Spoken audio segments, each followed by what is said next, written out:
What the? Hello. Hola. Oh, Ron, you sound good. Well, thank you. You don't sound sick. Or, like morning Ron often just sounds a little like. Morning Ron's very like brr, brr, brr, brr. The vocal fry, right? Hey, I True just saw you. story. I feel like I just saw you guys. Dude, this turnaround was a motherfucker, no lie. Like, I know we need to do it, and I'm not complaining at all, but I was like, holy shit. I'm seeing double Drews. Drew, what's going on? Wait, are we doing? I didn't know we were doing Foreigner tonight. Foreigner. Oh man. Double vision. I was trying to God. figure out the double Drew part. If there was like a double D, I don't know. Are you still Yeah, seeing double me? Well, no, I mean, I don't. I see one panel says Drew, and the other panel is a picture of you. So Are you logged in on No, two every devices? time. Yeah, no, every time I do this activity, it logs me in doubly. I don't know why. Because I don't have first the time app, I've noticed it. so I'm just going to close all my windows. Usually I get to it before you notice. That's probably should kill it. Maybe. Yeah, Ron, this was a quick turnaround, so we'll see how it goes. Oh, it'll be fine. What's interesting is I wanted to make a joke there, but since Drew refuses to watch Spinal Tap, I can't. Well, story. Let's hear the joke anyway. Ron. 10 minutes ago, I was watching a Keith Emerson clip where he was demonstrating his Moog to the audience, and he said this knob turns it up to 11. Nice. And I got it.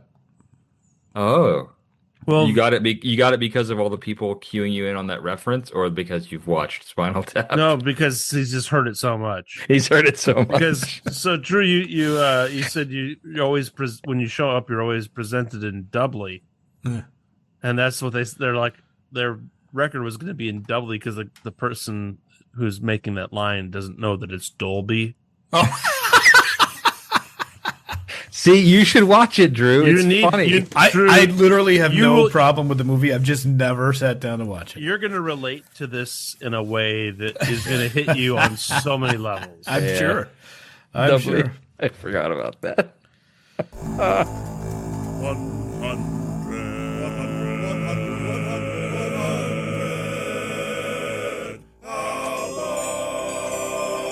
I'm Bert, I'm Drew. I'm Ron. He's Bert. and he's Ryan, and this is the 100 Albums Podcast, where we discuss the ins, the outs, and all of the absurdities that come on this poster that depicts 100 seemingly random albums. And here we are at album number 69, dudes! as we continue going through the 100 albums that appear on this poster that Drew got a couple of years ago from his wife Lisa. We first went through the entire poster, listened to every album, and then shared our thoughts and reactions with each other via video chat. Once we were all done, we thought it might be a fun project to turn into a podcast. So tonight, we're going to get into this week's album, ABBA's Gold Greatest Hits. Start with the vibe, guys. What are your first impressions? I'd like to start. Please do. At any time. That was my vibe.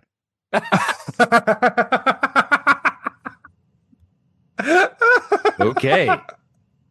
Wow, we just took that succinct right. vibe to a fucking different level there, didn't we? I don't have a vibe on this one either. Although I was actually going to verbalize that, being that this is a listing medium. Oh, that's right. Yeah. It is what it is. Like, this is kind of like, I'm still trying to figure out if it's a notch above or a notch below Saturday Night Fever. And that's kind of my vibe. Drew. Wow, man. That was, I don't think there's a distinction between these two albums, Ron. I have to say but I know you hated Saturday Night Fever, so, or hate is a strong word, but strongly disliked. I'm pretty sure I said fuck that, so This- that we could say it was strong. Yeah, this album is a massive stinker. It's a downer. It's frustrating to listen to on many levels. There's a few little points, but I mean, when you started out with, wait, I got one right there. Dee, dee, dee.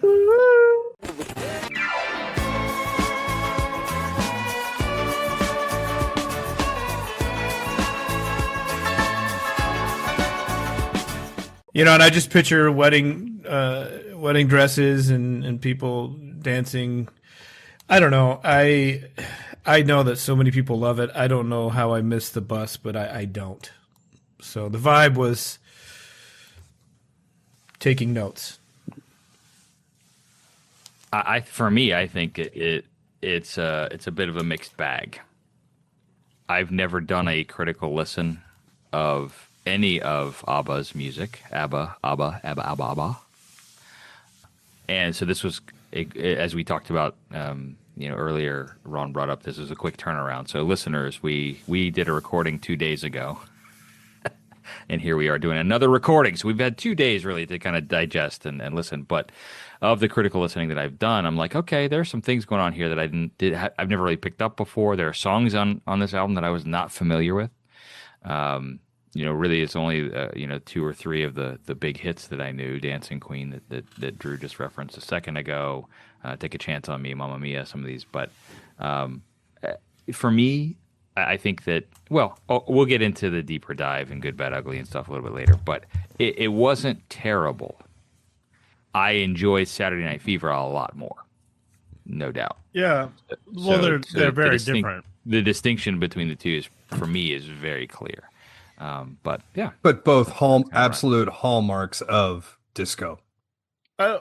Very different. I think they're both hallmarks of dance music. I'm not sure. There's some funkier stuff that happens on Saturday Night Fever. Yeah, I would anyway, agree. We're not there yet. Go listen to the Saturday Night Fever episode if you want to learn all about that, folks. And as now we're going to listen to Bert try and go through this history of properly pronouncing all the Swedish names. Before we get into the backstory, I do want to point out to our listeners, this is a zone that us as a podcast, if this is your first episode, we get a little bit weary on because it is a greatest hits. And one of the things about the poster is to explore a variety of albums. And I'll be forthcoming in saying I'm disappointed that I didn't have the opportunity to do an ABBA album as opposed to a greatest hits. The same way with the Madonna, the Immaculate Collection. Yeah, there are some things that when I went through the research that makes me understand why this exists and why it's actually kind of important, but I am a little skewed knowing that it's a greatest hits album. Yeah. And I think that's generally the consensus of the group. Drew, is that true? Because I think, didn't you give Madonna a 0.0? Yeah, I don't. I just want to be clear. I don't want to put words in your test. mouth, but I don't regret that, but I kind of regret it because, essentially, if I was staying true to myself, I'd have to disqualify this. I don't know if I gave it a 0, but I disqualified it, I think. Well, I just want to make sure you had like another manifesto. I don't. A prepared statement. The thing about the Madonna is I feel like, and I might be wrong about this, I feel like Madonna created that album herself and submitted it to this poster herself. I know she didn't, but ABBA, I think just their greatest hits, somebody out there, and I seriously, I don't know what I missed, but somebody out there thinks this is stands with these 100 albums. Even the Tim McGraw's of the poster, I don't think this album gets to. Now, let me. I want to read from the script, the scroll. Wait for listeners, since this is not a visual medium. Drew is holding the poster, and he's about to read from The secrets of the poster. See, it's difficult because Ryan's the only other one who has laid hands upon this the poster, and it's a very thick, beautifully thick poster. Like You see my greasy finger marks right there. That's amazing. Yes, some of the thickest poster material I have, so it holds this beautiful scroll fashion. Anyway, here is the statement on it. This will not holes in it. Yeah, I could probably see. There we go. Looks like a map of the stars or the solar system for some reason, or something. this makes it into the episode, and folks who don't know, we decided the order originally by throwing darts at the poster on Drew's wall, and he's not great at darts. So there's a lot of holes in the poster, and there were a lot of holes in his wall. Yeah, I just want to throw that out there. They are crooked. So the statement on the poster, to clarify, every one of these albums is a wonderfully crafted piece of art. Please take your time and enjoy every minute of these masterpieces. For better or for worse, that's what the posters, I guess, manifesto. That's its MO. Yeah. Have you guys ever done any of those escape box games? They're like based on escape rooms, but it's a game that you can buy as a box. No. Because I feel like that's what the poster is. Everything in here is a secret to unlocking what's actually going on. And even though what Drew just said was on the poster, it's probably a lie to help us unveil another poster secret. Secrets of the poster. Yeah. No one knows what I'm talking about. I know. I feel it. I not feel a it. bit. Because, I mean, even as Drew was reading that, I was like, each of these is a wonderfully crafted work of art or whatever it was. Yeah, And I'm it's like, suspicious, but it's right? not. This is a greatest hits album. I mean, that's the thing. One could make the argument that a single ABBA album would have been a wonderfully crafted work of art. It's a compiled compilation. Is it a masterpiece? Is it a masterpiece in compilation? Is that what they're trying to say? Because that's a large statement. That would be like saying, "Hey, I'm going to cut these paintings up, right, in sections, jigsaw styles, and reform them together of a bunch of different, artists." I hate to start out Debbie Downer, Dave but Urban croaking from here. So yeah, man. At least Tim McGraw could say was the the country's aspect if he's trying to cover, or she is trying to cover, all of the genres. This one I can't explain. Although I have a hot take about it. So, well, before we get to that, Drew, let's talk about the background. Could we? Yes, we can, if I can get these names right. yeah. So to Ron's point earlier, dear listeners, please forgive me for any of the names that I'm about to butcher. Ooh, but hold on, I got an idea. I got an Okay. idea. We turn this into a drinking game. Every time Bert stumbles, you have to take a shot. That assumes I know the correct pronunciation. I was going to say, yeah, it's because who's going to fact check me? Okay, so hey, let's talk a little bit about the background here. The members of ABBA are Agnetha Fältskog, Bjorn Ulvaeus, Benny Andersson, and Anni-Frid Lyngstad. They were prior to forming ABBA, they were already musicians in Sweden. Each of the four members had an already substantial musical background and career in Sweden's pop and folk scenes. Agnetha Fältskog was a successful solo artist. She wrote her own songs from a young age, had her first major hit in 1967 with Jag Var Så Kär. Säg, kan du förlåta mina hårda ord när jag gick det jag... By the late 1960s, she had released several albums and was known for her clear soprano voice and songwriting ability. Bjorn Ulvaeus started out in the Swedish folk scene as a member of the group Hootenanny Singers, which was popular in the early 1960s. They focused on traditional folk and skiffle-style music. Benny Andersson was a keyboardist and composer in the well-known Swedish pop band Hepstars, who were often referred to as Sweden's Beatles. The Hepstars had multiple hits in the 1960s, and Benny began writing original material for them, showing early signs of his talent for catchy melodies and production. Anni-Frid Lyngstad, or better known as Frida, had more of a jazz background. She performed in dance bands and participated in talent competitions, winning a national contest in Sweden in 1967. This led to a recording contract and TV appearances together.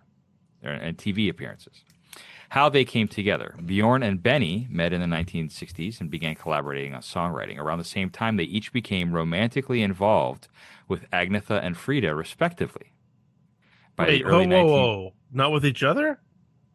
With the ladies. Oh, okay. By the early 1970s, the four began recording together, initially just as a collaborative act. They officially formed ABBA in 1972, and if you didn't know it, ABBA is an acronym of their first names. No. Agnetha, Bjorn, Benny, and Whoa, I never knew that. Frida. So Wow. We're uncovering some deep shit. That's some post Now secret. everything makes sense. So they won the Eurovision Song Contest in 1974 with the song Waterloo, launching international success. They became known for catchy melodies, layered harmonies, and polished production. Major hits included Mamma Mia, SOS, Fernando, Dancing Queen, which was their biggest global hit. They became one of the most popular acts worldwide, especially in Europe, Australia, and in North America. In the late 1970s, so they had a string of successful albums, including Arrival in 1976, The Album in 1977, and Super Trouper in 1980. They were known for blending pop and disco with later more mature emotional themes. Extensive international tours and heavy radio play solidified their global influence, and their music videos were early examples of that format's promotional power. Later in the 70s and early 80s, the couples divorced. Bjorn and Agnetha divorced in 1979, and Benny and Frida in 1981. This created emotional strain, which influenced more darker, introspective songs like The Winner Takes It All. Their final studio album was The Visitors in 1981, and then shortly after, in 1982, they quietly disbanded without an official breakup announcement. The members pursued solo careers and other projects. Their popularity endured through compilations like this album, ABBA Gold, in 1992. Their music inspired hugely successful stage musical Mamma Mia in 1999, and later film adaptations, Mamma Mia and Mamma Mia, Here We Go Again. They were inducted into the Rock and Roll Hall of Fame in 2010. Believe it or not, they released an album in 2021 called Voyage. They reunited after 40 years. They launched an innovative ABBA Voyage in London, which was an art installation that featured digital avatars of the singers, also known as avatars. Wow. I did not write this, for the record. It's just what I found. How could you not? Overall impact. I mean, it is kind of okay. It's right there, right? Overall impact. One of the best-selling musical acts in history. They're known for their timeless pop songwriting, distinctive harmonies, cross-generational appeal. Their music remains widely played, covered, and celebrated worldwide. They have a total of 14 albums that have appeared on the Billboard 200 albums chart. This album was the 6th most popular. Gold peaked at number 25 and has spent 425 weeks on the Billboard 200 album chart. Voyage is their best charting album. It peaked at number 2 on that chart. They've had 20 singles on the Hot 100 chart. Dancing Queen is the only one that has gone to number 1. And in terms of sales, this is their best-selling album, Gold, Greatest Hits from 1992. It has sold more than 32 million copies worldwide. But I think the really notable stuff here is that a whopping 22 of their 47 studio albums are greatest hits compilations. So almost half of their output is a greatest hits album. They have 42 greatest hits albums? They have 47 total studio albums, and 22 of them are greatest hits. Dear God. And in sum, ABBA has sold more than 300 million albums worldwide. Hell yeah, they have. That's insane. So that's what I got from my rundown. That's what I've got for the background and the research. What am I missing, guys? What have you found in the time we've spent looking at this? First of all, I have a distraction. I'm really glad none of us got married. That would have made the band dynamic so awkward. when it always ruins everything, you know. Fleetwood Mac. I was kind of like, wait a second, we're all married, but you meant to each other. I see. It was It the was late close. 90s. It was close. Ron and I had some moments. I tell you what, that put Matt, out if on you're the listening, air. the thing that kept me away from Matt was the bowl of Dinty Moore beef stew.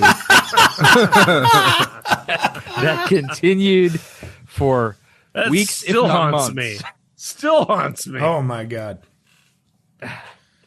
Okay, so other research you guys got. Oh. That's a blast from the past. That's a deep cut right there. the Yeah. Dinty Moore beef stew. I looked into the Avatar thing because I just couldn't. The curiosity got me. So it's a very strange thing, and they sold an assload of tickets for this. It ran for a couple of years. They had musicians on stage playing live all the music to the vocal tracks. And then they did the Avatar thing where they wear the suits with the dots and shit, and then they, animate it and whatever. If it would have been any other band, I probably would have dug on it and would have been like, that would be cool to see. And it looked visually amazing. But it was really weird because it was like, okay, you have a live band singing to the original vocal tracks, just repackaged. And it's kind of like with Bert, your rundown, it's kind of like these guys are the masters of fucking repackaging. Well, but I mean, part of that is them, and I think part of it is the studio. I mean, my big takeaway from this Greatest Hits album was it was a culmination of record labels finally being purchased, because they were on, was it Polar? Yeah. And then that was acquired, and then another one was acquired. It was the first time that all the rights were up at once, and it was in the CD era. And in some ways, that makes this, I think, an incredible moment if you're ABBA to put out a greatest hits that's going to be your greatest hits. I mean, because you have the format that will handle multiple songs. You have all the rights open now, and they're all owned by one person. And there was a little minor ABBA resurgence happening.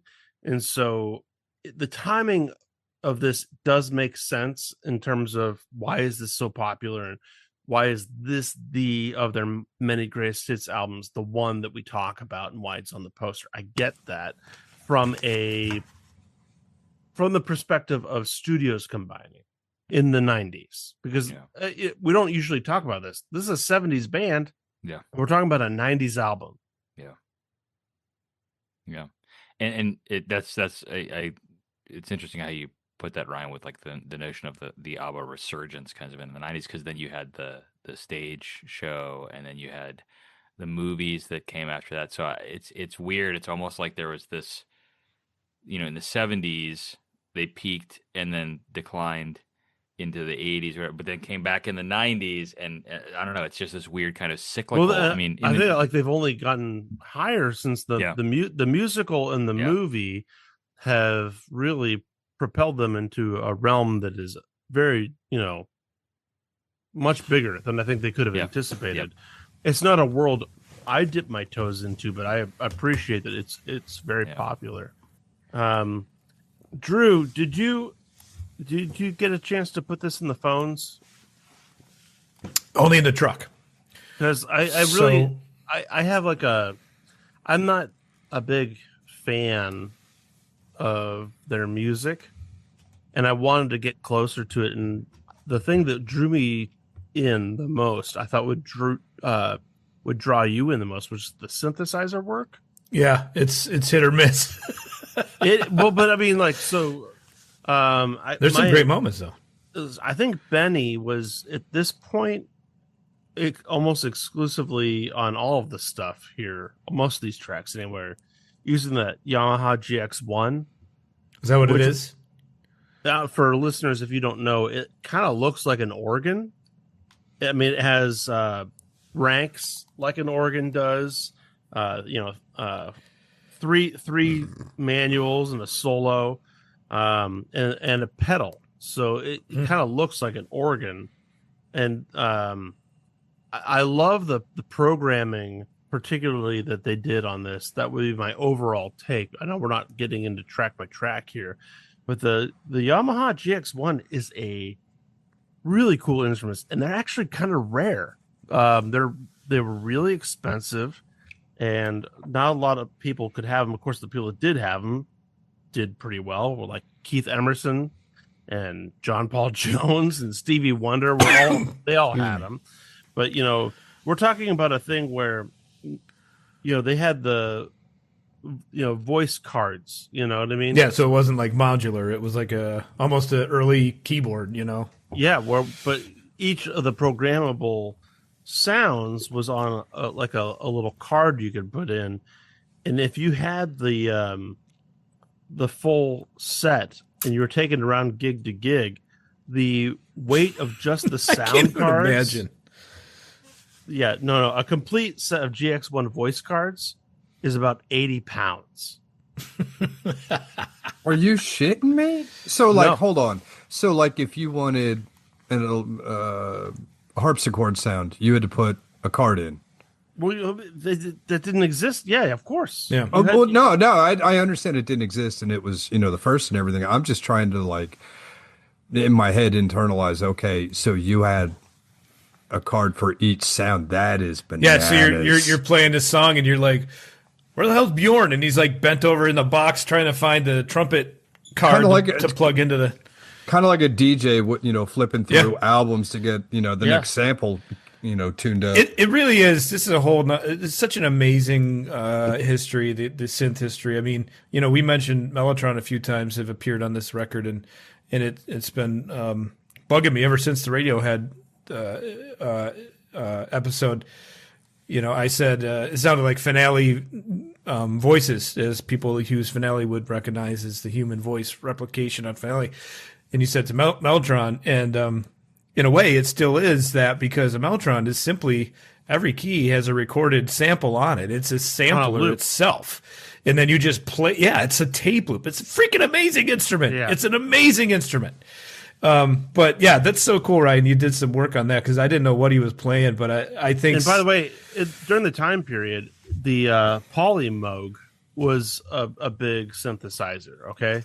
And it was notorious for its weight, because like you're on the road, you don't want a heavy instrument.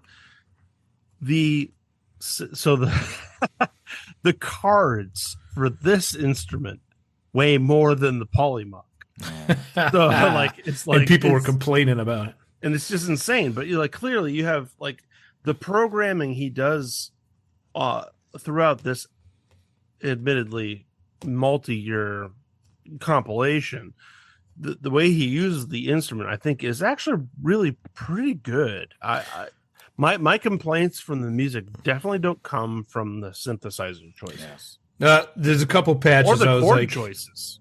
Right. There's some moments of each. There's a couple or patches. the weird meter choices. But I know I'm getting ahead of myself. Yeah, but we're there, man. Sometimes we run right into this section, and I think we have, and that's okay. So, do we want to take a quick break to hear from this evening's sponsor? Oh shit! I could use a break. Mamma mia! Go ahead, Bert. Take it away. I don't have anything tonight. I came up empty-handed. Ron? No. Drew? I could come up with something on the spot, but nobody wants that. You guys are lucky. People reach. I guess. Am I the primary contact for advertising? How's the website I think work? you are. Well, You're you've kind got of our that. business- You've got business that. development. Personality that people want to reach out to. Yeah. Well, they're like, and on the website, there's a link that says for advertising, and then it has your email address. that is weird. I didn't Ryan put that at together until just asshole now. at Yeah, Ryan at hotgum.com. All right, well, I got good news and I got better news. Ladies and gentlemen, we back in Branson. Oh, nice. Oh shit. Nice. And Look, we've had so much love from Branson. Branson, thank you for one, listening to the podcast, and two, knowing that we are supporters of live theater and live music, and we will be here to promote your projects. So here we go. This episode of the 100 Albums has been made possible by the Off Branson Theater, which is excited to introduce Tony Danza's latest theatrical masterpiece, Doctor Who's The Boss. In this exciting crossover spectacular, Tony Danza takes on the role of the 16th Doctor and walks recklessly on the shoulders of the previous treasured Time Lords. In this exciting production, the Doctor doesn't explore different universes and civilizations. Nope. Instead, Tony uses the TARDIS to explore different multiverses of Who's the Boss. Watch as he discovers incredible, vast versions of his TV past. What if Tony was the boss? What if Samantha was the boss? What if Jonathan played the role of Tony and Tony played the role of Jonathan? If Angela was Samantha's mother and Tony was Jonathan's dad? What if Mona was a Dalek? Imagine if Angela and Samantha were Cybermen and Tony had to battle them over dinner. All these scenarios are in the show, and it's guaranteed to keep you on the edge of your seat, as this show is filled with fantastic laughs, thrills, and even some heartwarming lessons.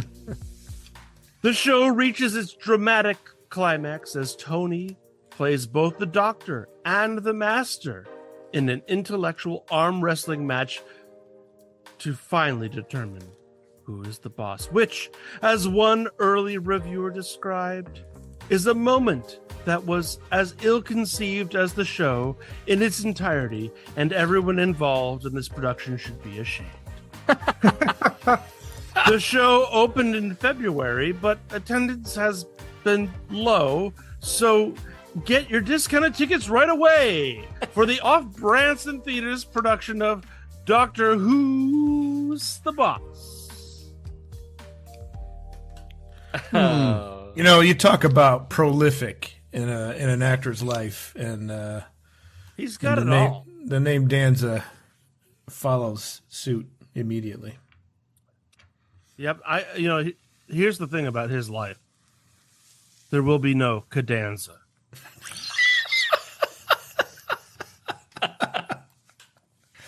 Hey, has Ashlyn made contact yet, Drew? Do we know? Is there any update there? I called her off, man. I said if you because she was I felt like she might have seemed like it was serious. We were talking. I'm like, I am just so serious. you know. Well, I feel like he would gather up some forces and take us out. I think he'd take it as. I think he's one of those David's pretty stride. serious guys, man. I don't know. Oh, you think so? But no, she You cannot tell me that a guy whose every role is named Tony because it's his name takes himself too seriously. This guy's got a great he's got a great sense of humor. Look, he's doing Doctor Who. Yeah. Who's the boss? He's the boss. The boss. the boss. The boss. I don't think she's actually ever caught him live. I think it's a very hard thing to do unless you go repeatedly to this. Yeah. It's a Well, really neat little okay. restaurant, but Here's the problem. I know that I can solve this right away. What's her husband's name? Chris.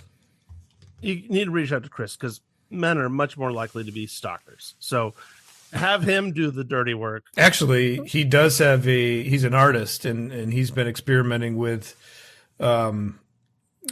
vending on the street as they do in New York. He could easily set up right across the street from this restaurant and There you go. Busking. I want art busking. listeners, if this makes it onto the final edit, and you know Tony Danza, we need him on the show. We need to make this happen. He's yeah, such a apparently star. I didn't He's a realize you were so superstar. serious about him, you know. Maybe I'll call him up myself. Is there a reward? Yes, Lifetime Drew, supply of hot gum. Yes. I will tell you right now, if you get him on our podcast, you're the boss. Yep. No more to say. Well, thank you to the Off Branson Theater for the generous sponsorship of tonight's episode. Okay, guys, it's time for the good, the bad, and the ugly on the re-listen. What is striking you about ABBA, Gold, Greatest Hits? What's good, what's bad, and what is perhaps a wee bit ugly? For me, the good is I do like one. I think that the production quality, although a little slick, is very consistent. Even though this is a greatest hits album, I feel like it almost sounds like it's from the same like studio session And era. You're right. I didn't think about that with which listening. is but really there's- hard to do. Yeah. Considering it spans 8 years. Yeah, I mean that's Mhm. Like they had a sound. they had a sound. Yeah, like almost like Bert described with when you hear when you hear Green Day. Do you have the time to listen to me whine about nothing and everything all at once? You know it's Green Day. I think when you hear the ABBA sound, you know it's them. Yes. And I think that's to be commemorated. That is a marketable chewing gum. I also think that, a big up for me was getting into the synth sounds a little bit and listening to how they played out and when. I think generally a lot of their songs for me read as almost exactly the same, except for those little synth tells. There's like a couple of little hooks or weirdnesses that only come from the synthesizers that differentiate the songs for me. That's exactly what it is. Those are the DNA of that's not DNA is not good. Maybe the DNA is a good one, but they do. You're totally right. It's a great way of looking at it. It kind of goes back to a joke that I made about Sousa, but I feel like if you just hear the one little synth thing, you know which song it is. But if you listen to any other part of the ABBA song, it could be any of them. So a plus for me is the synth work. I think they did a really good job on that. And they made good hooks. I mean, that can't be overrun. The gimme synth riff is I think that's like a Instagram sound, isn't it? You hear it a lot these days.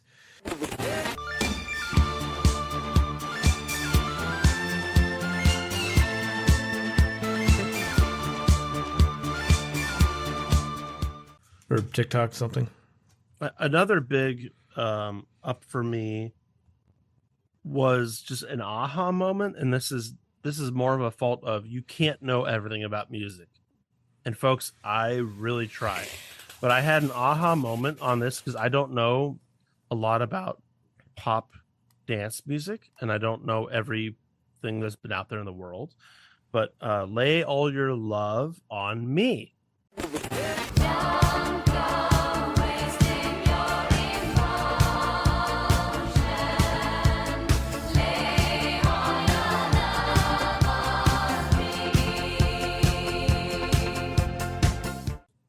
Was a surprise to me. And I know we listened to this allegedly before, but not in detail.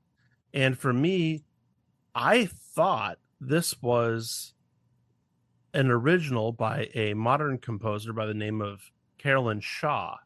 And I just want to give you a sample of what my first experience was of the song, because it's probably different than yours.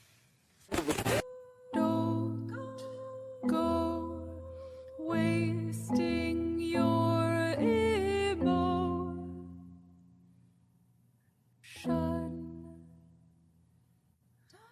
Lay all your love on me. Anyway, That was neat.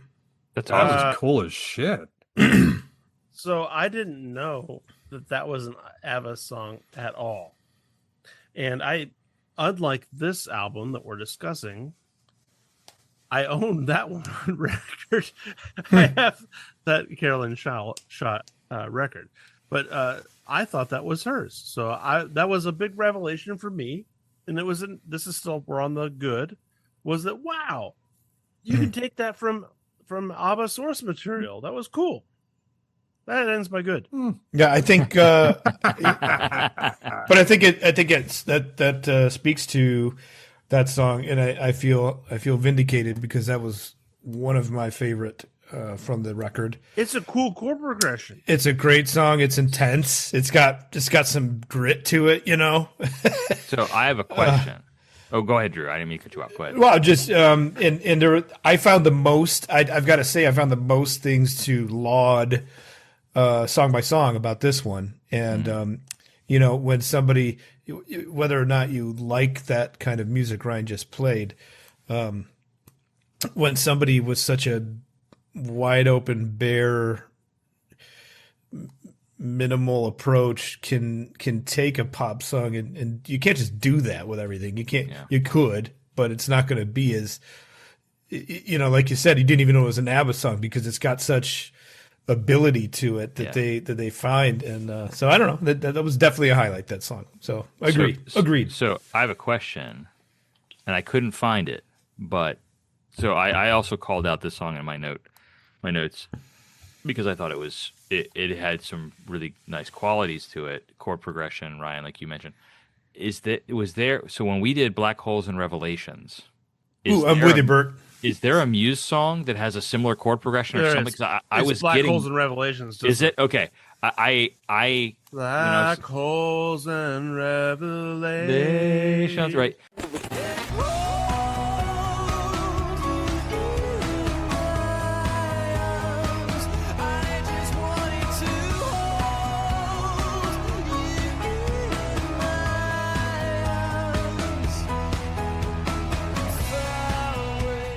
So as I was listening to that song, I was like, I feel like there's a Muse connection here. Obviously, this song came first, but there's a similar timbre or a similar something about it that I couldn't quite put my finger on. That goes back to the band Muse, though, really focusing on minor triadic chord progressions, with the 5 having a really strong major presence. Mm-hmm.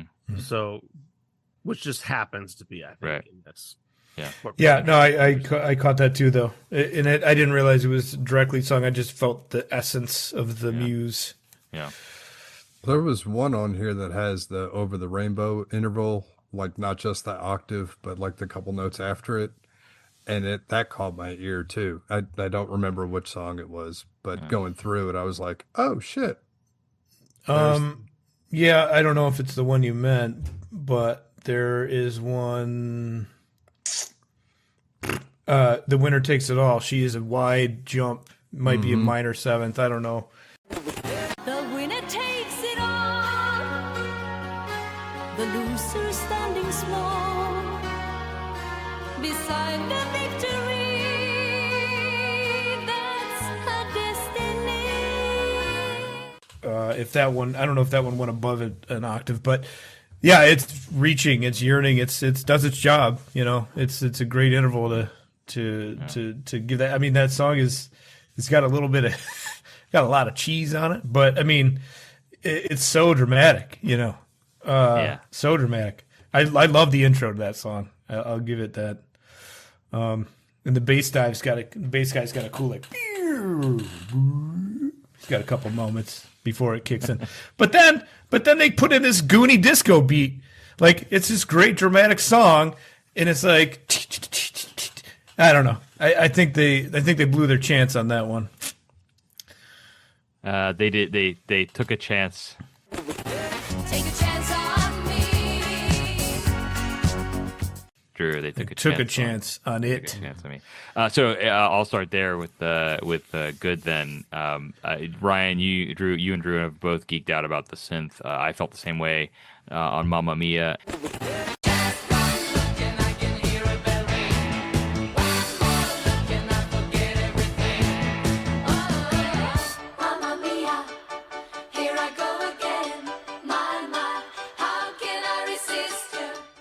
Lay All Your Love on Me in particular, I felt lots of really fun synth sounds and choices they were making.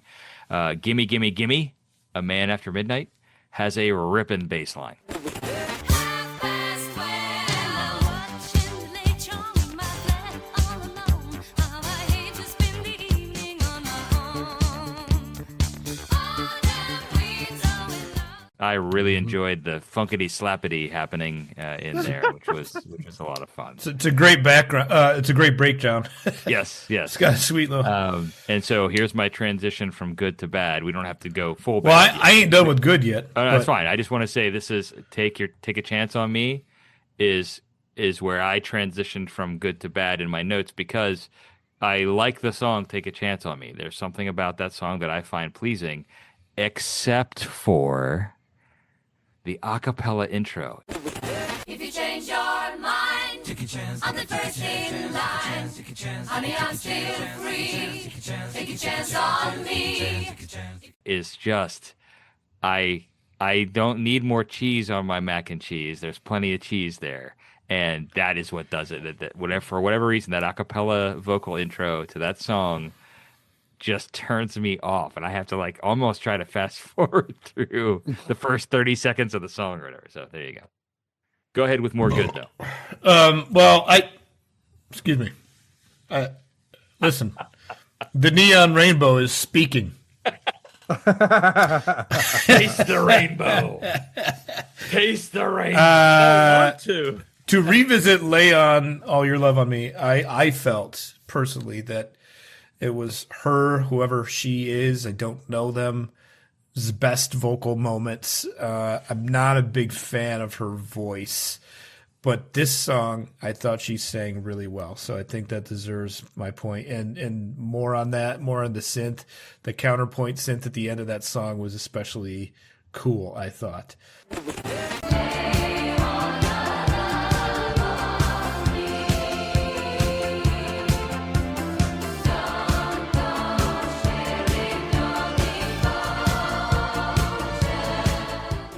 Two more good song. This is just song by song goods, really, is what I did. But Voulez-Vous is, I think Voulez-Vous hits for me big time. You know what I mean. Voulez-Vous. Take it now, leave it. Now it's all we get. Nothing promised, no revenge. Voulez-Vous. In the disco vein, they finally fully went. They sent it, as the kids say, and it worked. And it's a great track. I think it's like way better than their other stuff. So I'm a fan of Voulez-Vous. I feel like I feel like they're capable of that, and they should live more in that place. And the other one I liked was The Name of the Game. What I think I can see in your face, there's a lot you can teach me. So I wanna know, what's the name of the game? I think that was a dirty song. It had some more another song with some grit in a very shiny album. That one appealed to me as well. So I liked though it in that sense. Maybe this was good for me, particularly because I don't think I will ever put an ABBA album on. And so having forced me to listen to the compilation, I know that they're capable of beyond Dancing Queen. And Drew, did you ever play don't know. the musical? Because you do a lot of musical. Nobody's ever done it around here. My niece was in it, but she's not in this area. But yeah, this one. Because I feel like if you were in that pit, you would probably Oh. get a deeper appreciation of some of the stuff. You know what I mean? I'm so wrong about that. They just did it locally last year, and I had to turn it down because I was doing another one. You had turned it down for the podcast. Let's be honest. Well, the thing was, it was keyboard 3, and I don't know, not for Mamma Mia, but I don't want to play. Drew doesn't want to sell out. I didn't want to play whole notes for disco songs all day long. Yeah, yeah. Keyboard 3 is tricky, weird stuff. But anyway, Are we getting to bad now? Yeah, I think we're. That's hold my on, good. Hold on. Ron? I have one good on Tell this us, is it album. guitar related? Because I No. didn't talk anything about guitar gear. No, and I didn't look at their gear. The overall good for me on this one was I could listen to it. It didn't piss me off as much as I really don't care for disco. Like there was times with the like that's a ringing endorsement. He said it before. It kind of is. for me. It's no, I huge. know. He has said it before.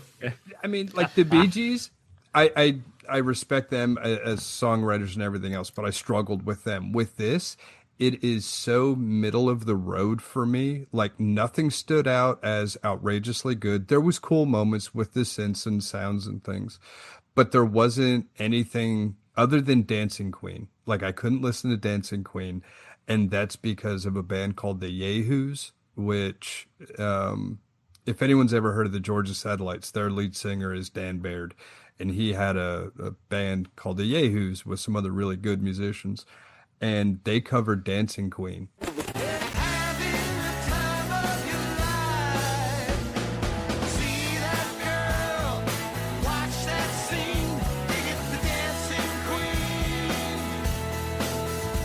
I like their version of it. So it ruined ABBA's version for me, which was fine. There's nothing absolutely horrible in this one. There's nothing absolutely outstanding for me. It was just kind of like, okay, it's background music. I can listen to it, but nothing grabbed me. Like not even the synth thing. There was really nothing to latch onto. That's why I looked into that Avatar thing, because it was just so smooth, glassy, and soft that it was like nothing grabbed me on this one. Yeah, the only thing that is left for me in good, and I didn't talk about it, is that every now and then they'll drop one beat.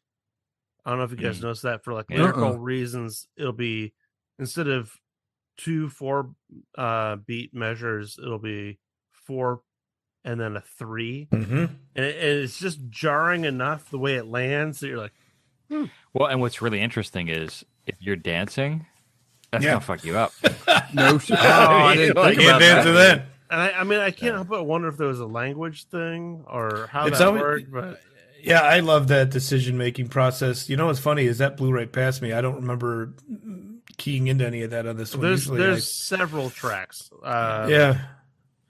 But I mean, we've talked about it before with Dolly, and Johnny Cash does it too. Yep.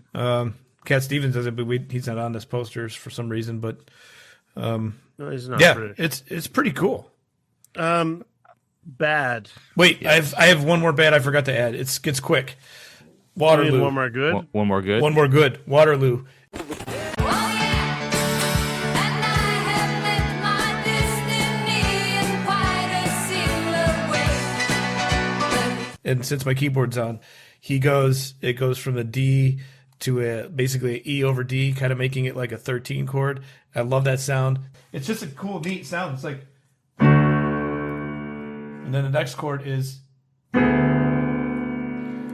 and that's always followed by, well, wrong chord, but it's such a, I don't know, people don't use it often enough that it's very striking when they do, and I thought that was a cool choice. Expands. Yeah, it's this growth, and yeah, you hit all of the extensions at once, and it just is neat. So I thought that was good.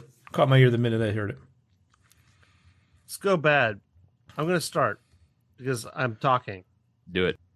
Overall, their music reminds me of every Christmas song I hate. There is a blandness to the way they approach disco. There's a blandness to the way the beats are and the background stuff and the twin vocal female harmony that reminds me of commercial grocery store Christmas shit music. I can see that. That's not we're not on the ugly, right? We're just on the bad. Yeah, I think. But am I wrong in saying that was their point?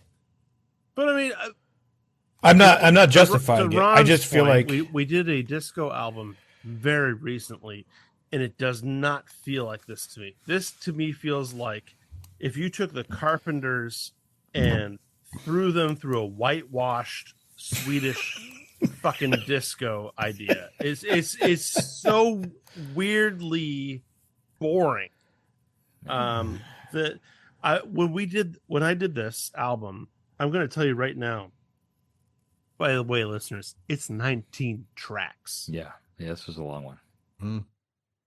Every time I tried to do it straight through, I tapped out at track number 9.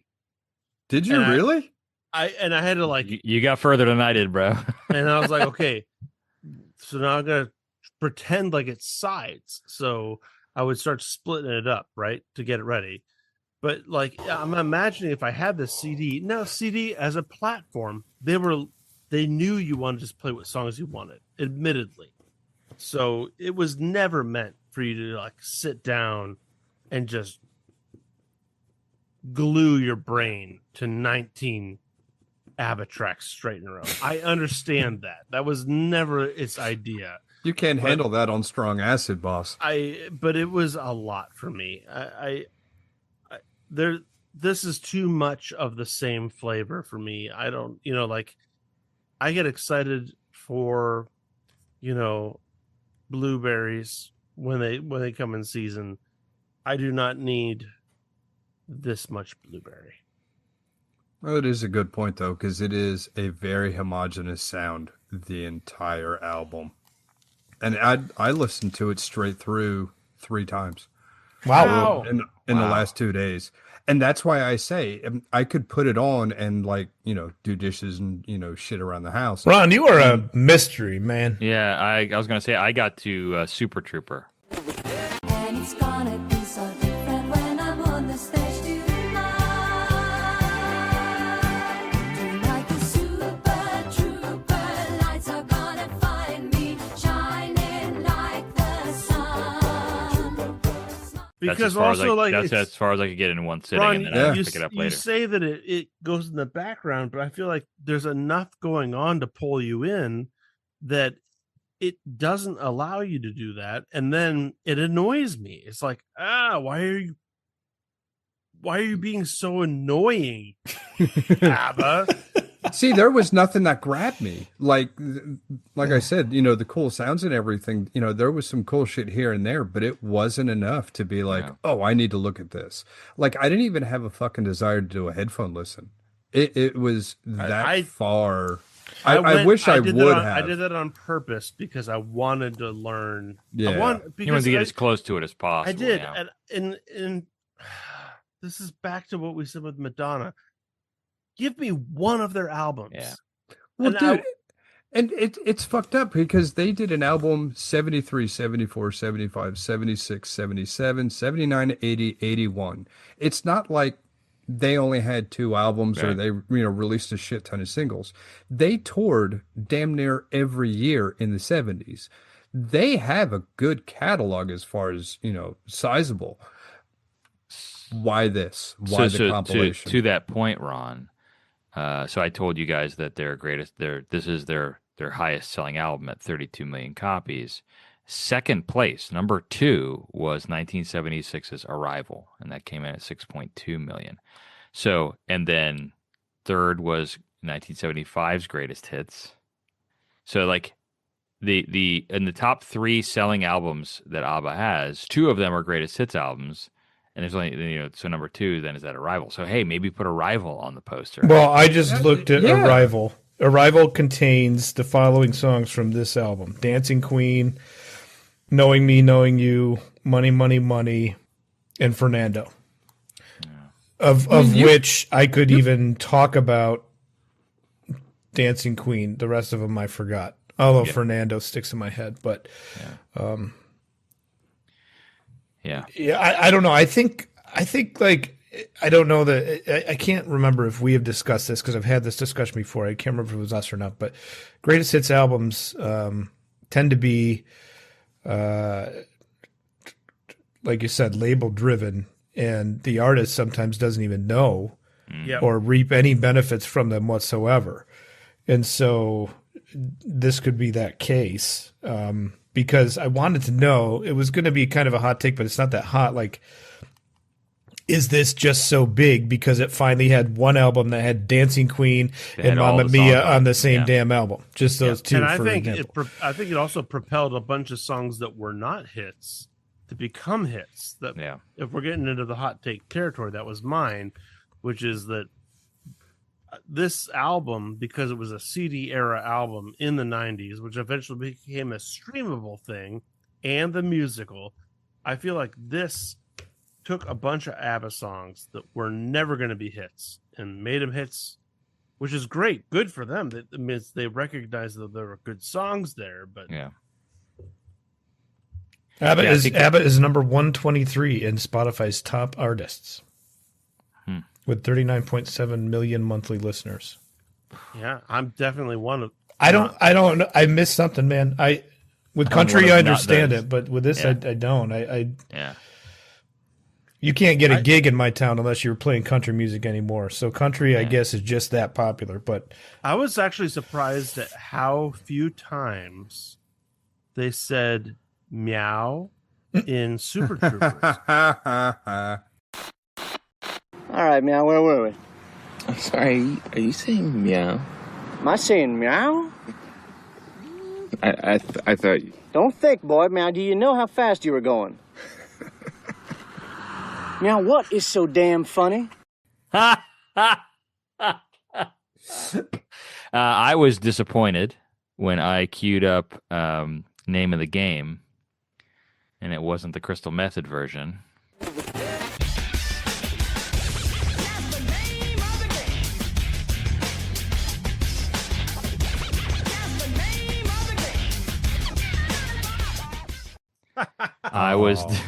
I was disappointed when I queued up Money, Money, Money, and it wasn't the OJs.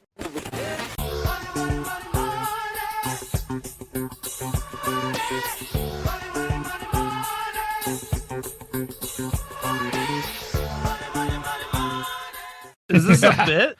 Is this a bit? No, yeah, it's totally a bit. I'm kidding, of course. No, but I mean, like like, I'd is prefer this to what listen to the happens? Crystal This is Method great. and prefer to listen to the OJs. Yeah, no. oh, I didn't know that. Now that I'm skimming through some Spotify stuff here while we're watching, and I have 2 points to make. First of all, there's a whole bunch of best of ABBA playlists that people have made. Like on top of 3 best of albums they can just play. They got to make their own best of. Like there's something in this culture that I just have missed. Yeah. Secondly, I forgot his name is in that musical Chess. If any of you know of the Chess musical. Yeah, Chess. That was a recent revelation for me. I didn't know that One Night in Bangkok song was from Chess. Because Yeah.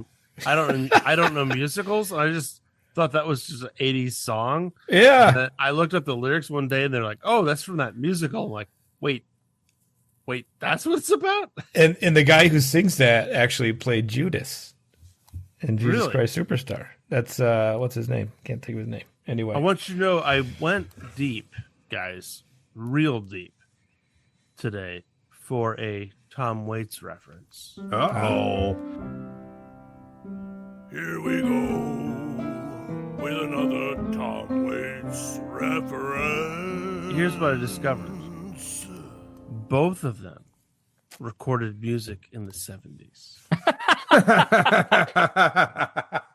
They are otherwise They're that similar, right? They are otherwise polar opposite. I cross-referenced Tom Waits and ABBA and found that it said no references. Tom Waits has never made any known reference to ABBA. So that was all I had. Not surprised there. I Any did other good, bad, ugly? not a good, bad, ugly, but I went so far as to like look into the players who are associated with the albums and the songs and everything else. A lot of prolific artists in Sweden, which is probably why we haven't heard of a lot of them. But no, there was no one on here that I knew a thing about, or like you play the 3 degree separations of Kevin Bacon or 6 whatever. degrees, yeah. There you go. I couldn't even do that. Like so there just really wasn't a lot to latch onto on this one. Well, Bert, Yeah, I was gonna why say, don't you let's, take us to the results and ratings? Let's get the results and ratings. So, Ron, scale of 1 to 10, where would you be sitting on this album? Like, I need to ask. Do you have the scores pulled up? I do. What You did don't I get to give? know first. Oh, What yeah. did I give? What did I give Saturday Night Fever? Saturday Night Live. That's funny. I know, right? You gave it a 3. A 3? Yeah. I'm gonna give this a 2.75. Okay. I feel like being exact like Ryan tonight. I love that. Very buddy. precise. I gave it a 6. Drew gave it a 4. Ryan gave it a 3. Our average score was a 4.33, which took it to number 78 out of 100 albums. You gonna change that, Bert? Second chances. Ryan, Drew, would you change? What did I give it? You gave it a 3, Ryan. 2. 2? Yeah. No, 3. 2. 2.5? I'm gonna be honest with you guys. I put everything I could into this, and I still hated it. So I gotta give it a 2. Drew? I don't want to match Ryan, so 2.5. I don't want to sound like Ryan and I are in cahoots here, but it's got to go down. 2.5 is fine. That's a confusing. Drew, did you get my text on scores? Oh yeah, I forgot. 2. 2s and 2.5s are a weird land in my first run through of this, so I need to parse this one out of that. So yeah, definitely not into it, man. Sorry. No, that's all good. I started with a 6. I'm going down to a 4. Woo, that's big for you. Yeah. Yeah. I mean, like I said, I gave it a 6? I gave it a 6. Like, I don't know what. Were you drinking? I You were don't know what, so high. I don't know what I was on that day. PCP. But you know what? No, you said you liked it. Stand by it if you like it. Well, I mean, no. I there were moments that I liked. There are things that I like. But on the whole, Preparation H feels good. That's another Austin Powers reference. On the whole. It's like 3 tonight. On the whole, Ryan, I think you used, or Drew, someone in a previous episode said it's musical wallpaper. Mm-hmm. And this is, I mean, that's what this is. Because I'm not going to buy this. Spoiler alert to our next question. I'm not going to buy this. I probably won't put this album on ever again. Maybe I'll hear, Take a Chance on Me or something like that in a playlist somewhere at some point. But I'm not going to seek out an entire hour and 20 minutes of ABBA, straight. So yeah, I think 4 is fair. 4 is fine. I wonder if I should really stick to my Madonna act and disqualified to give it a DQ. I don't know. I mean, I'll do what you guys think. I feel like bad for doing that to her, but don't do what we think. You do what you think. Well, I mean, I feel the same way about this. It's just I like the Madonna music, so I was mad that this one I'm not mad about. The Madonna's Grace Hits, by the way, I feel like was much stronger than this. Well, that's what I mean.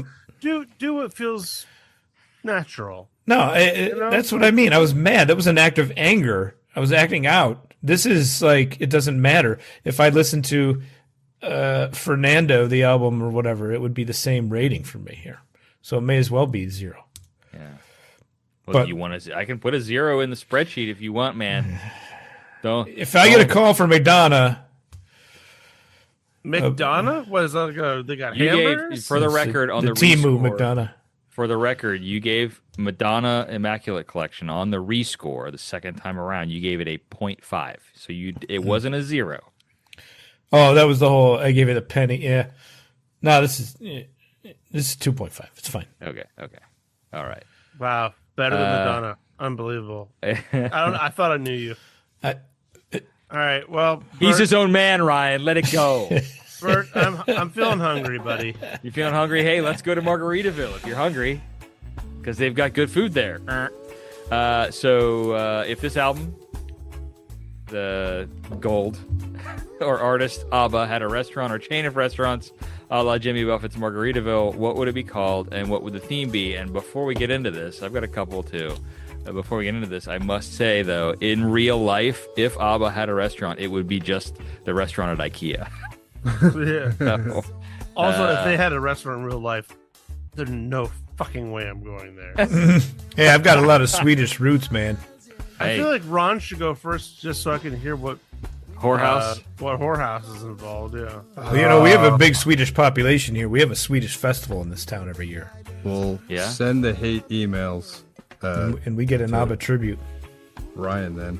All right, so the first one I got, it's a restaurant for competitive families, and over appetizers you play a game, and whoever wins has to make dinner hibachi style for everyone at the table, and it's called The Winner Makes It All. Oh, Nice. I like Okay. Yeah, Functional and good. that's right. The next one we have, it's a restaurant specializing in only serving extra large pieces of fish, and if you can eat an entire fish, your meal's free, called Super Grouper. love it. Okay. Ron, these are great. Right Yeah. now. It gets better. I got them ranked. You really like this album. No, I just like the titles to make fun of them. You had a lot to work with, too. Yeah. Dude, straight up. So the next one, we have a restaurant for adventurous and curious vegetarians called Take a Chance on Meat. Nice. And then the last one I have, it's a restaurant that serves extremely hot wings and spicy curries called Hot in the Loo. In the loo? Hot in the Loo, yes. Hot in the loo. Okay. Yes, yes. And then, yes, we do have a ladies' choice this week. It is a house or a gigolo service called Gimme, Gimme, Gimme, A Man After Midnight. That checks. That checks. tracks. Oh, we also have a house of ill repute called Does Your Mother Know? There's two. It's a Look. twofer. You're like a fountain tonight, Ron. If you need to, by the way, if you have a band and you want to also have a whorehouse, contact Ron. You will find him at the Drury Inn in the parking lot.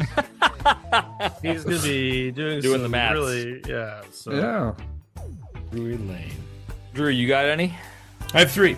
Let's hear them. Taken directly from the names. The first restaurant is called One of Us, in which case this is similar to, if you remember, Autumn Steve's restaurant. One of who us could forget? Yeah, One of Us has, when you go to eat there, there's only one table, and you just eat with Joan Osborne, and she just sings that song at your face the whole time while you're eating. You know what song I'm talking about. Hey, and as a matter of fact, that can double serve as Austin Powers reference 4, correct? Because that was in one of the... It just occurred to me. Wow. God damn it. Wow. One of us. Number 2 is SOS, in referencing the, I think the Navy's terms of SOS is a food, as my grandpa used to call it. Yep. But this is called shit or a shingle. And you're served something, and you have to guess which is shit, which is the shingle, or if the shit is shit, or if the shingle's a shingle, and eat one of the two, and you hope you're lucky. Why are you so involved?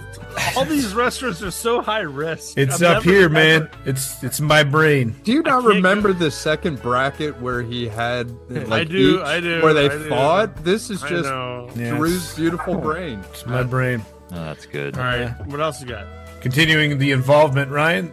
This restaurant's called Gimme, Gimme, Gimme, and you choose this act because it's an experience that you choose, and you go to this restaurant and you eat until, much like Mr. Creosote or Lardass from Stand By Me, Life of Life of Brian. Life of Brian, yeah. yeah, Mr. Creosote from Life of Brian or Lardass from Stand By Me, you projectile vomit everywhere. That's the goal. So you have to gorge yourself and see Gimme, how gimme, far gimme. it can go. So anyway, that was- Is the price of your meal? 7. Oh yeah. Jeez. Yeah. good Yeah. movie. Is the price of your meal dependent upon the distance of vomit? Maybe like if there's a line, you could get a free meal. Yeah. Yeah. I like Like that. if you can throw chunks 4 feet, you get it 50% off. I've got 3, and one of them's a double. So the first is a vegetarian Tex-Mex Southwestern joint called the Prancing Bean. Yes. Okay, Oh. moving right along. The next one is a Middle Eastern restaurant called One of Hummus. And Nice. it's right next to its sister restaurant, The Winner Takes Falafel. Hey, By the way, I would go to both. I love the yeah, restaurant that's how it pairings. Yes. And the last one I have is a speakeasy that specializes in cosmopolitans, and it's called Take a Crayons on Me. Oh, okay. Well, I've got 4. I don't think I can capitalize higher than where we've been because the creativity tonight, wild. I have a very boring cocktail restaurant that specializes in gin lime cocktails called Gimlet. Yeah, but see that I would go work. there. Yes. I would drink there. We've got a Swedish Star Wars themed pizza restaurant called ABBA the Hut. Oh, nice. Oh man. A lot going on there. Got a hot dog and sausage company where they will literally fill anything that the customers ask into the casings. And that's called the Wiener Takes All. And then lastly, I love that idea. I've got a barbecue joint where they have pork butt and sirloin butt. And they play Requiem for a Dream 24/7 on their TVs. And it's called Ass to Axe. Oh my god.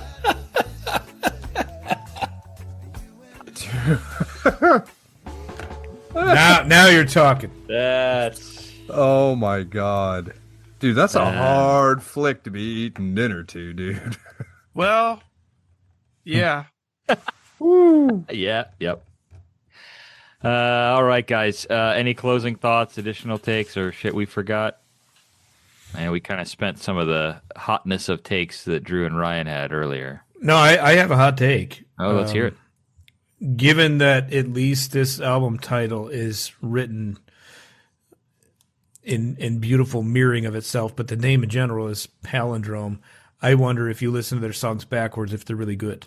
Ooh. I have not tried that. I like it. Maybe that's the joke we didn't get. Ooh. Oh, I'm Googling that shit. Yeah, and I'm just going to put those in some sound files. That's a good idea. Yeah. Anything else? Other thoughts? No. Okay, folks, now please go listen to ABBA Gold Greatest Hits and let us know what you think. Hit us up with a voice message at speakpipe.com/100albums. Leave us a voicemail. We'd love to hear the sultry tones of your voices. Email us at 100albums@burdislow.com. You can connect with us on Instagram and Facebook at 100albums podcast, or visit 100albumspodcast.com, our website where you can hang out in all of those spots and listen to Drew yawn. Was that audible? I'm sorry. Oh, Very. Well, I covered my That's mouth. okay. It's character, man. This is been a what long- people it's been a tune in long for day, week man. after week. It has been a long And day. also, if you are someone, because we don't always get it right. If you're someone who loves this album, please let us know at the various places that Bert said, and let us know how many seats you have in your minivan, because we know you. We know you've got people. There's Dad Rock. This is Mom Rock. Let's be honest. I mean, Hey, look, I cart people around too. Don't get sexist, Drew. Why are you always so goddamn Hey, sexist? I know. There's Dad Rock. This You were- is Mom Rock. No, you were This is sexist Grandma about Rock. you were sexist about the Madonna episode. You were sexist about the Sex Pistols. Drew, I'm calling you out, man. You gotta get that groin in check. I should be more modern in this modern age. Good Yeah. Lord, what is wrong with you? More equal rights. Well, do you not know any bass players? They all drive minivans. What are you gonna? What's I didn't even bring up minivans, but you know. I did. If you're listening to a greatest hits record, you know you got a minivan. You might have a disc changer in that minivan. ooh, old school. Well, hey, what's our next album, guys? You know? I have no idea. I'm kind of thinking I don't want to know. Wait, I hold was on. gonna say, do you want to know? Yeah, Can I it's Well, take yeah, a we wanna guess? know. I want to take a guess. Is it some weirdo that had a guest appearance in Game of Thrones? Correct. I did not know that, but Oh yeah. apparently I have not watched Game of Thrones. What? Who's the weirdo now? Bert? I was talking about Ryan. That makes I no haven't watched sense. it. I haven't watched it either. Wow, guys. Yeah, no, I have no desire, actually. Melissa and Fiona are all about that shit, and I'm like, Oh yeah. Wow. I'm out. Lois but, was I mean- all about it. All right. That was Yeah. it. Bert, I Yeah. can't even talk to you. Who's next week? Next week, we're going to be listening to Plus by Ed Sheeran. Another palindrome name. Ed Sheeran?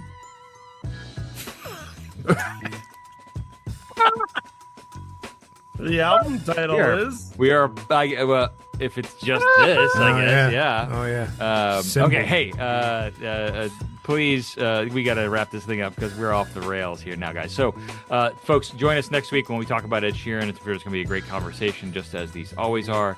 As always, guys, it is a blast to hang out with you past my bedtime on a weeknight. We will see you next time. Gobble! Gobble! Later, turkeys. And here we are at album number 69. 69. Nice. As we continue going through. You got to put the Bill and Ted there. That's a great call. Great call. 69. And here we are at album number 69. It's I was looking for a can that reminded me of this music in a way, and didn't. You nailed it. I didn't want to stray from an IPA, and so this was it. I think you need to take like hipster country music. I don't want to stray from an IPA. True. Ding, ding, ding, ding, ding. Yeah. I promise some ads soon. I've got concepts. I've got two. I've got concepts of ideas. I've True. got two in People the- want more hot gum. Yeah, honestly. Yeah. All- I'm gonna do all the another hot one. gum. Yeah, I don't care. If I it's, want more hot gum. I don't care if it's a mime Brian, that's of- your fetish. of something else. Thank you. I've got two in the chamber, but they're not fully formed, so that's why I had to toss to Ryan tonight. So. You should try some Metamucil for that. That's what he said in the text. He's like, I had that happen to me with a poop. Well, you said they weren't. You said they weren't fully baked. Yeah, they weren't fully baked yet, and he said I had that happen to me with a poop. Or no, actually, I owe you a shipment. I'll send you some. Actually, got something in the works to send to you guys as well. So All right. All as right, long as I don't fuck it up again. that's Is it your pepperoni? Ron, No, I want your pepperoni in my mouth. No, because there's not enough for all four of you. It wouldn't even be bite sized. just for the record. That's going on the On the after that's episode. going on the after. Ron, I want your pepperoni in my mouth. And that's it. That's the end of the episode. And only one listener will hear it, and his name is Andrew Stinson. All right. Hey, let's do some gold. I was gonna say Let's we dig for gold. You wanna? I love gold. The whole time listening to this album, I'm like, Austin Powers in Gold member. What is with you and Austin Powers? It's so informative. It really made an impact It because made now an you're not even impact. doing like the first movie. You're like, Oh no, that's number that's 3. the third one. Yeah. I think this I am- I didn't realize this was such a big part of your life. Oh yeah. Well, Mike Myers was a huge I love just about everything that he does. Just What about. about Love Guru? That's That's the the album. one I was gonna ask about. But So I Married an Axe Murderer is an almost perfect movie for me. But I love despite the fact that he's going all clumps on it and playing different characters, the same way he does with the Austin Powers films and stuff. But that the Scottish grandfather that he does, Hid, move. It's just making fun of the kid with the. Oh my god, it just slays me. So anyway. But my favorite part of that movie is the opening sequence, because watching it today, and I see everybody with the soup bowl cappuccinos, and I'm like, I remember those. Yep. No one in their right mind would order those now. Yep. You know what? I don't have time for this. It's late. I've been up since fucking 5:30. I know where you're going, Ryan. I know where you're going. I heard you. And really, all I want to hear more about is my pillow. Well, sweet dreams to the three of you.